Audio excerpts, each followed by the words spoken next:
اعوذ باللہ من الشیطان الرجیم بسم اللہ الرحمن الرحیم الذی، یہ الف کے شروع میں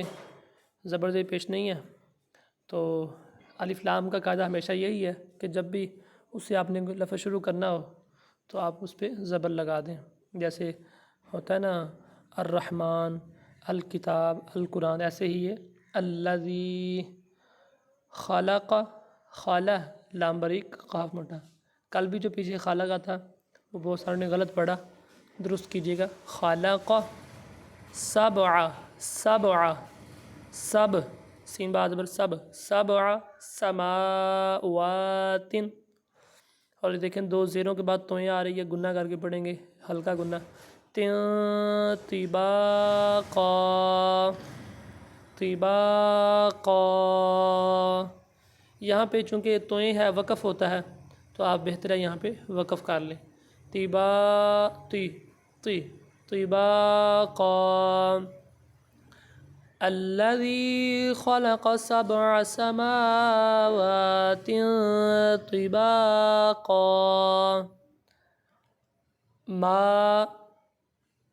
ترا، تا زبر تا اور را کھڑا زبر را،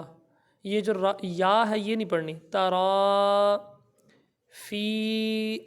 خل، اور یہ جو قاف ہے یہ را کے ساتھ ملے گی، خلق الرحمن، خلق الرحمن، من، میم نون سے، دیکھیں نون ساکن کے بعد یہاں پہ تے آ رہی ہے تو ہلکا گنہ کریں گے، من تفاوت، یہ جو تا کے نیچے دو زیریں ہیں یہ ختم ہو جائیں گی تو واو تاپش وت ہو جائے گا، تفاوت، کیونکہ وقف آگے، وقف کرنے کی صورت میں یہ دو زیریں ختم ہو جائیں گی۔ ما ترى في خلق الرحمن من تفاوت، آگے فا را کے ساتھ ملے گی، فر جعل، جی عین لام زیر عل، فرجعل، فرجعل، یہ جو راہ موٹی پڑی جائے گی، فرجعل باسارہ، باسارہ، حل تارا، جس طرح یہ تھا تارا اسی طرح یہ والا، تارا من فطور، من فطور، گنہ کر کے دیکھیں نون ساکن کے بعد فا آگے گنہ ہوگا، من فطور۔ فرجع البصر هل ترى من فطور الذي خلق سبع سماوات